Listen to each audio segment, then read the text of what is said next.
O poder da cura energética. Há alguns anos fiz uma leitura a uma mulher com dores crónicas. Quando recuei 11 anos no seu passado, sentia que ela tinha perdido uma filha num acidente de automóvel. Uma ferida e um dano muito legítimos. Na verdade, a nossa sociedade provavelmente poria essa ferida em chão sagrado, como talvez a maior de todas as feridas sociais. Enquanto observava o circuito energético dela, a imagem da ferida alterou-se para um bote salva-vidas com demasiados passageiros a bordo. Observei durante mais algum tempo e de repente apercebi-me que estava a lidar com uma mulher extremamente manipuladora, que pela primeira vez na sua vida tinha tido uma ferida legítima e não iria libertá-la de maneira nenhuma. Ela sofreu pela perda da filha? Claro que sim. Mas outra parte da sua personalidade pensou: isto não é mau. Ela usou a ferida para legitimar o seu lado manipulador. Vejo que as pessoas fazem muitas vezes isto. Pegam numa mágoa legítima de uma infância difícil e convertem-na no direito de serem manipuladoras, amargas ou zangadas. Mais tarde, esta mulher reconheceu que tinha uma enorme falta de ética na sua profissão e que sempre que alguém lhe fazia frente, ela usava a sua ferida. Os outros acabavam por lhe pedir desculpa. Oh, meu Deus, lamento muito tê-la questionado. Devemos perguntar-nos quem abdicará desse tipo de poder. Por esse motivo, disse-lhe: eu compreendo que a perda da sua filha foi muito crítica e muito intensa, e não ponho isso em causa. Mas a verdade é que tirou partido de uma situação muito má e ainda está a obter créditos por essa ferida, o que faz com que libertá-la seja totalmente impossível. Esta ferida deu-lhe um nível de influência que nunca teve antes. Ela admitiu que era verdade. Consegui ver no seu rosto, ainda enquanto ela o admitia, o quanto ela ainda queria agarrar-se a essa ferida. Por que motivo é tão difícil abdicar de uma ferida?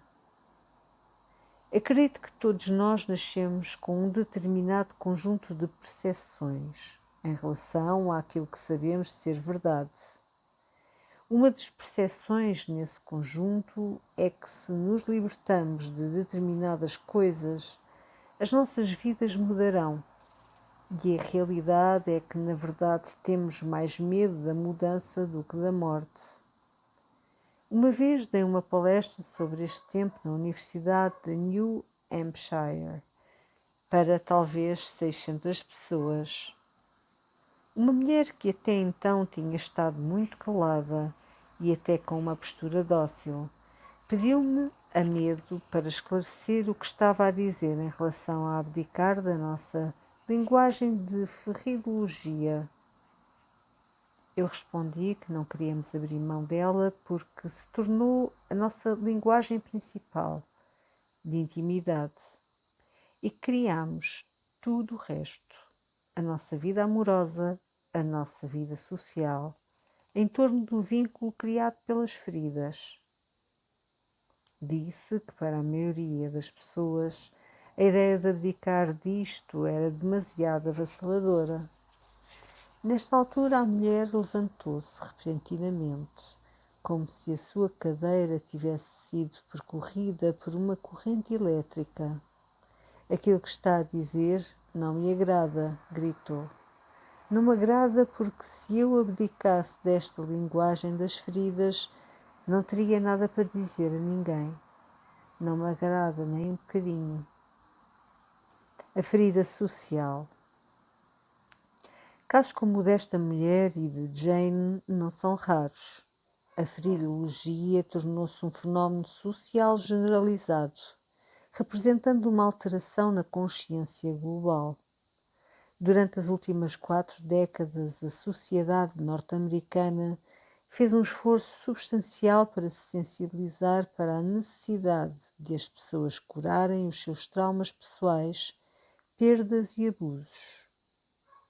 A nossa cultura ficou mais ciente em relação a distúrbios de stress pós-traumático, bem como ao impacto de abusos emocionais e sexuais, que antes dos anos 1960 eram praticamente invisíveis. A revolução sexual, o movimento de saúde holística e a cultura terapêutica abriram a mente tribal para reconhecer a magnitude criminal destes tipos de abusos, que anteriormente eram encarados menos como traumas e mais como lesões físicas. Assim que a mente tribal, o nível mais primitivo e orientado para a sobrevivência da consciência social,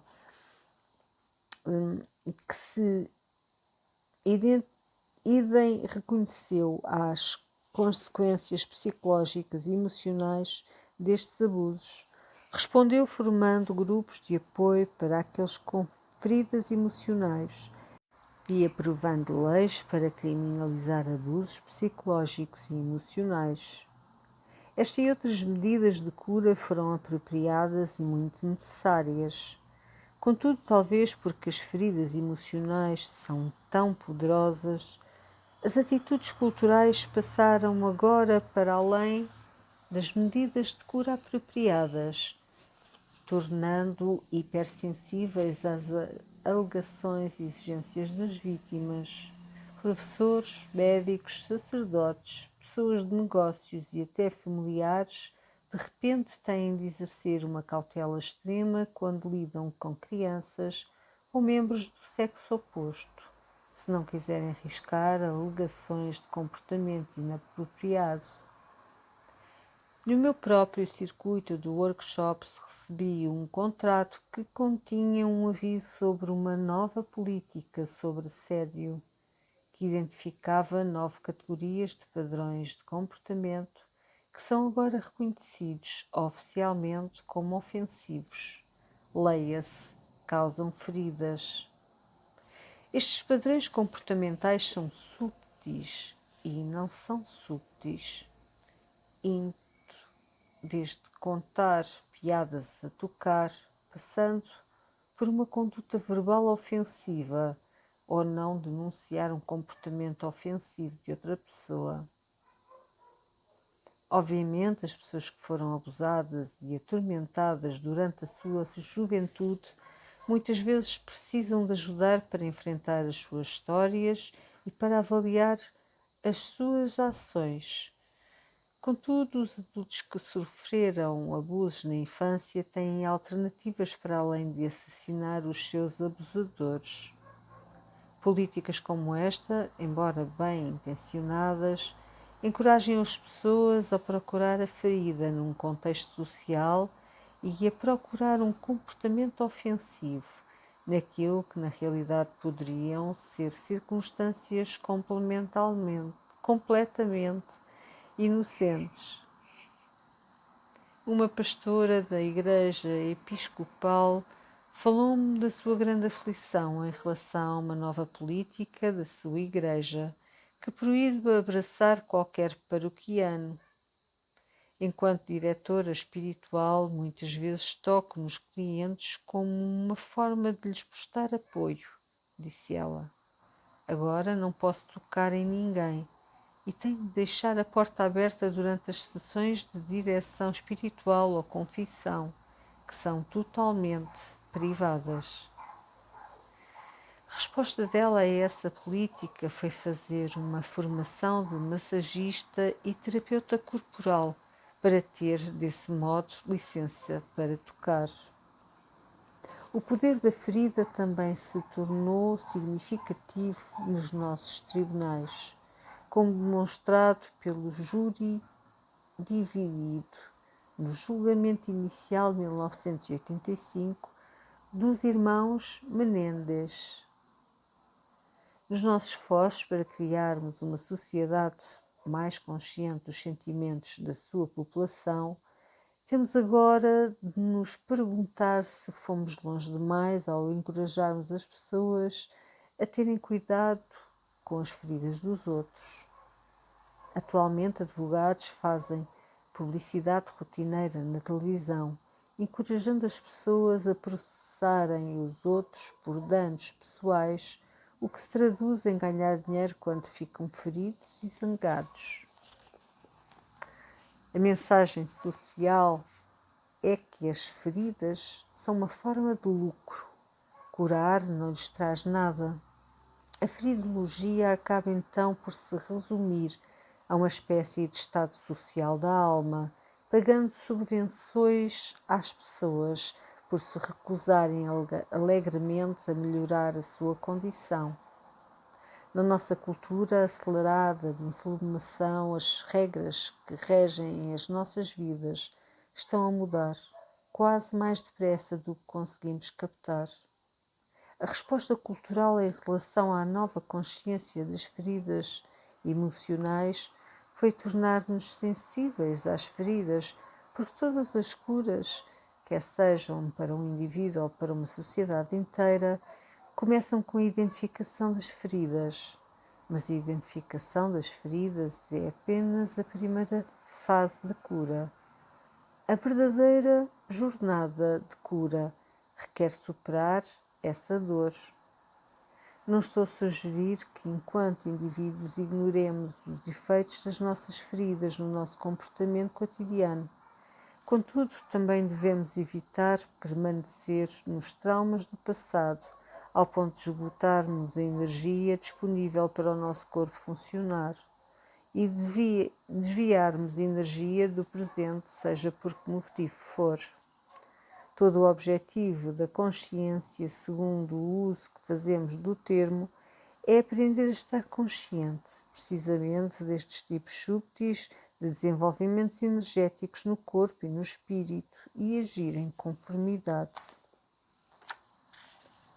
Desenvolver esta consciência tem implicações bastante abrangentes sobre a forma como vivemos. Uma interação vibracional ou energética real que ocorre ao ar livre, por exemplo, é diferente de uma que acontece quando estamos dentro de casa, quando estamos expostos à luz do sol ou quando estamos longe dela. Quando estamos ao ar livre, não se trata apenas de sentirmos calor e ficarmos bronzeados. Um campo vibracional, na verdade, funde-nos com o nosso e melhora a qualidade ou o fluxo de energia que percorre o corpo. Para colocar em termos simples o efeito da luz solar no nosso sistema energético, é o de uma bateria a ser carregada. Desenvolver consciência implica aprender os comportamentos que carregam as nossas células de energia e que mantêm a nossa vitalidade. Inversamente, quando negligenciamos ou abusamos da energia e da vida, pagamos uma dívida energética por isso. Ver um trauma ou tragédia que acontece na vida de outra pessoa exige uma resposta compassiva da nossa parte, já que a compaixão é uma carga de energia que ajuda uma pessoa em sofrimento. Contudo, se reagirmos sem compaixão, ou se descartarmos todo o acontecimento, poderemos incorrer numa dívida kármica. Ao começarmos a aprender sobre o poder da energia, que é sem dúvida o âmago da vida, não apenas uma avaliação de vigor, descobriremos o poder contido nos nossos pensamentos, tal como aplicados não apenas a nós próprios, mas às outras pessoas.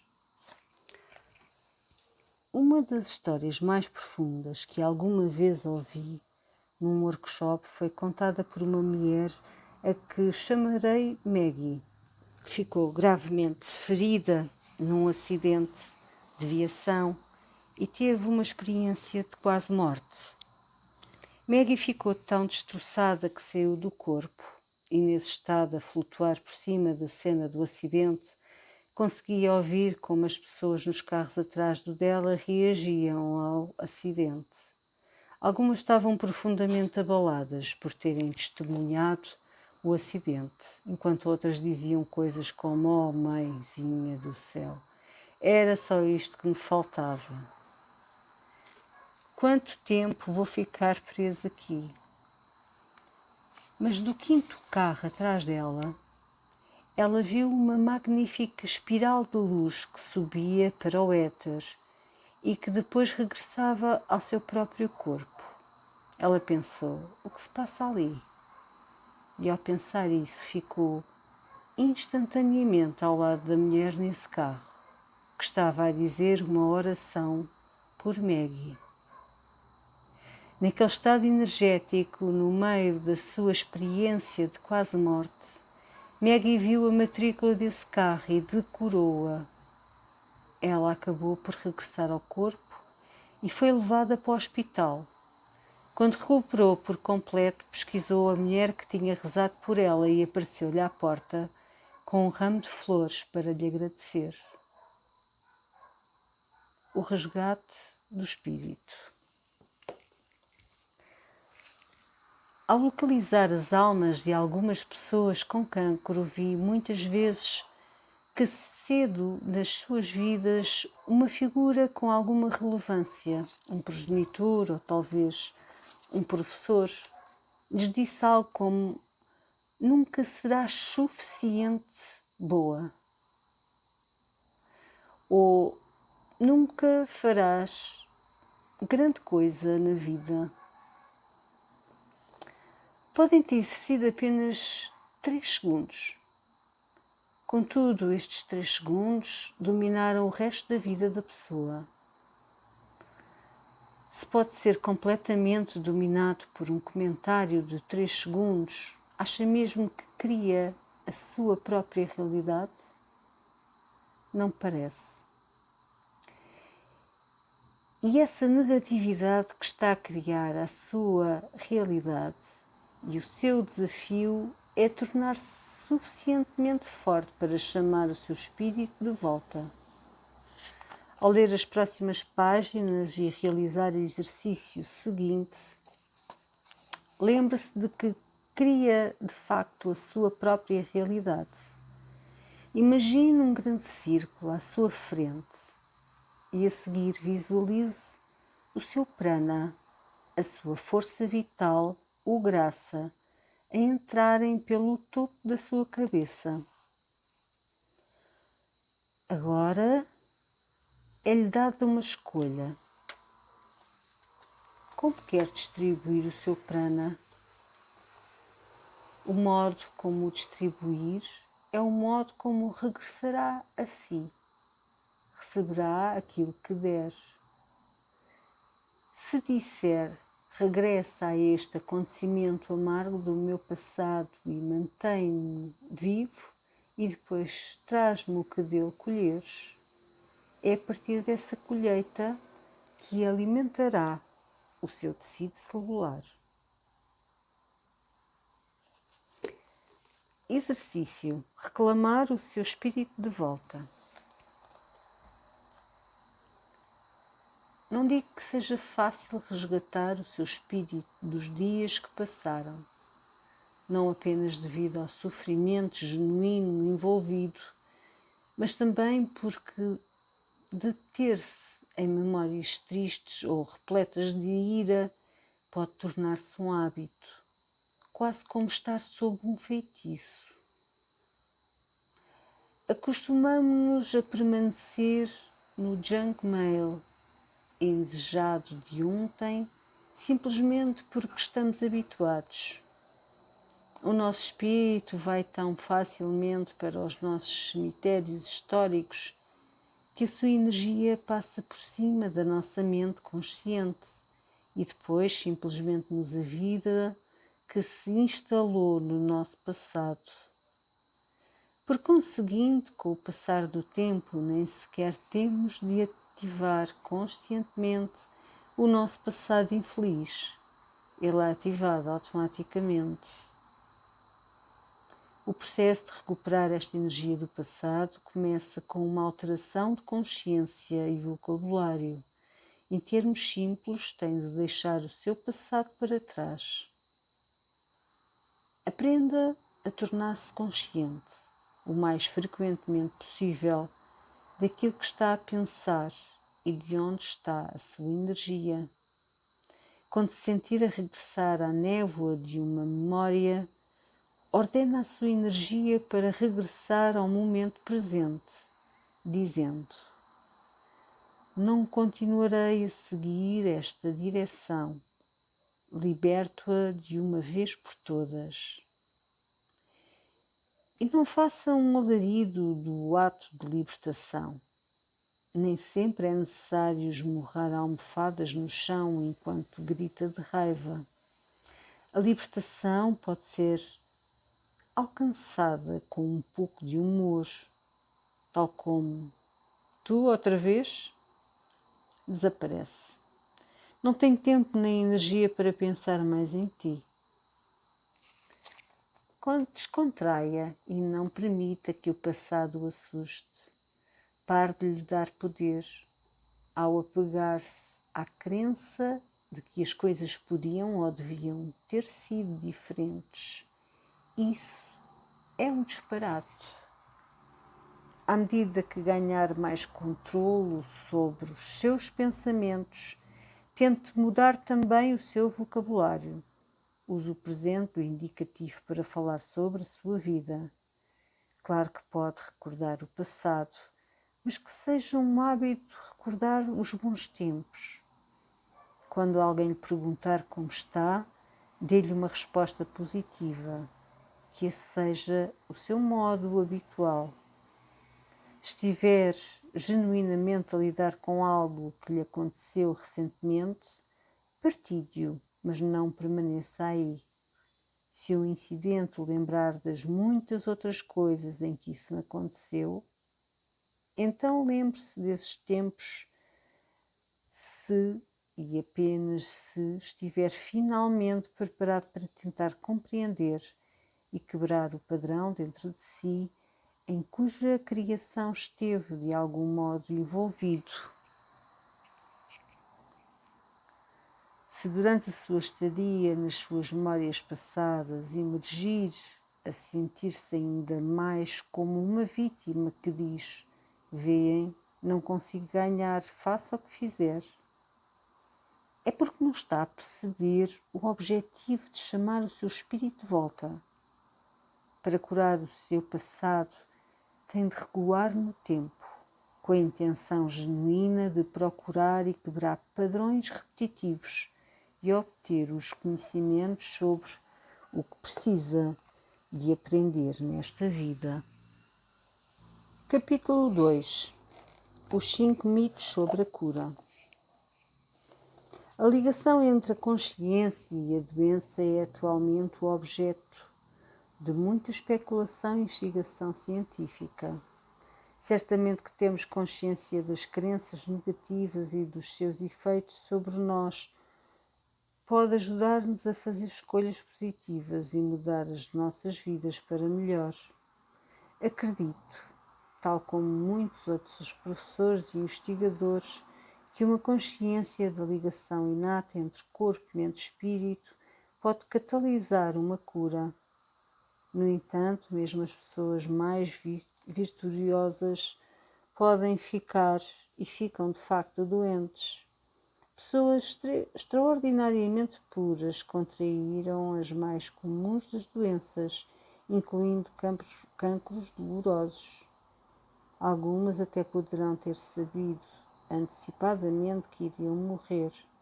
Contudo, apesar dos seus desafios físicos, estes iluminados e sábios, mesmo assim, empenharam-se em compreender-se, praticar compaixão para com os outros e ligar-se à energia divina que comandava as suas vidas. Embora possam não se ter curado da doença física no tempo presente, ou sequer ter tentado fazê-lo, curaram-se numa aceitação da vontade divina e do propósito maior para as suas vidas. Temos de nos aperceber de que, em alguns casos, a vontade divina poderá ser não nos curarmos a nível físico, mas aprender certas lições que a nossa alma precisa de descobrir com a doença crónica ou terminal. Outras vezes é suposto absolvermos virtudes espirituais a que só conseguimos aceder através da doença e talvez, ao fazê-lo, inspiraremos os outros. A transformação através da doença é um tema espiritual tradicional e a fé no divino pode trazer revelações e curas dramáticas. Enquanto carregava a sua cruz a caminho da crucificação, Jesus foi ajudado durante algum tempo por um homem chamado Simão.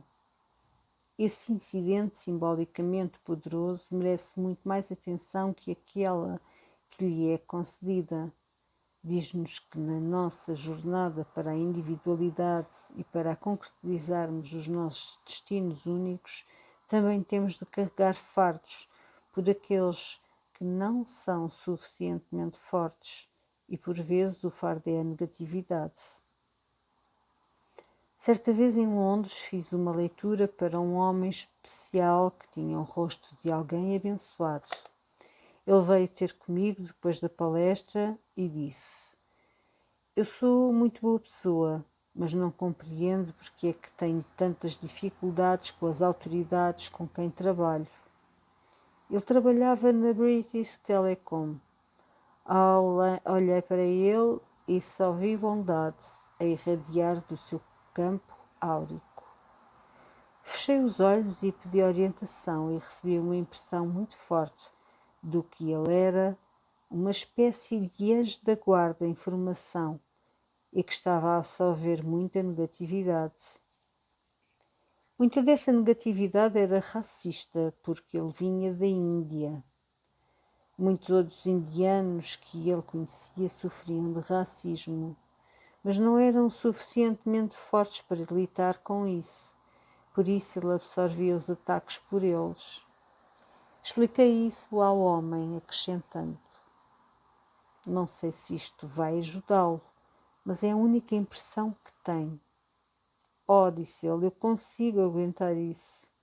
Ouvi uma história ainda mais surpreendente sobre um professor indiano altamente respeitado que desenvolveu um cancro terminal que lhe afetou vários órgãos e, ficando mais fraco à medida que a doença avançava e o seu corpo começou a revelar sinais exteriores de uma devastação interna. Um dia, um aluno dedicado aproximou-se dele e perguntou por que é que ele não estava a curar-se, ou não conseguia curar-se. O mestre espiritual virou-se para ele e sorriu.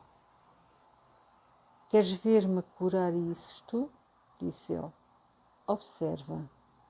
E com isso o mestre curou o seu corpo, que retomou instantaneamente o seu antigo brilho saudável, confundindo ainda mais o aluno. "Não compreendo", disse o aluno. "Se tem tanta luz em si, então o que está a causar esta escuridão da doença?" "Esta escuridão não é minha", respondeu o mestre espiritual.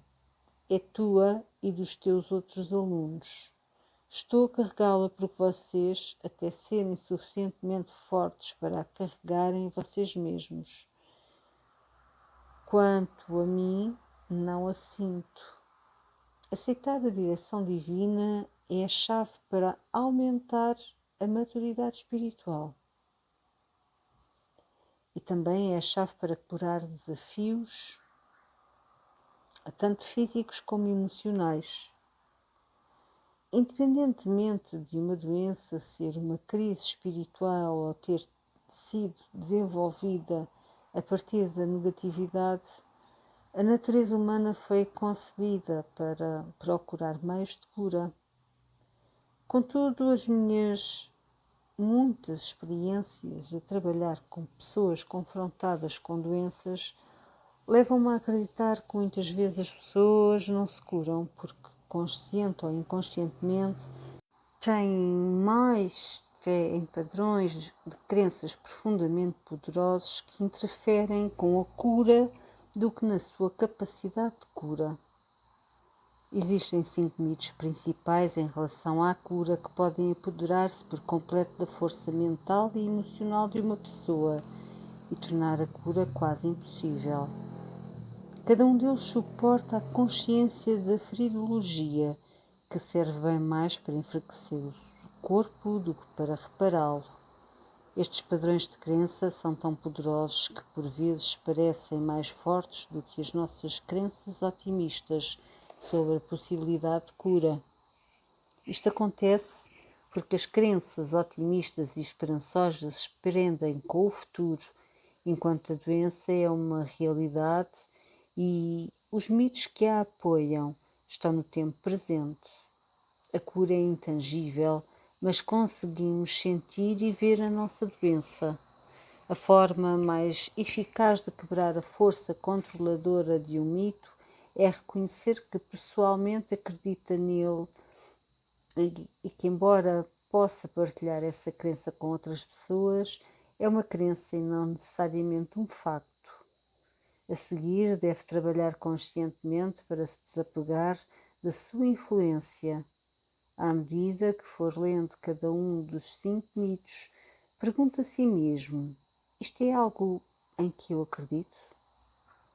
Se constatar que sim, eu oferecerei formas através de orações e outros rituais para atenuar o controle que eles têm sobre a sua mente. Nenhum mito sai da psique sem dar luta. Contudo, se estiver genuinamente determinado a curar-se, não terá escolha para além de continuar a travar essa luta e a desenvolver formas de pensamento que os suplantem e apoiem a sua saúde.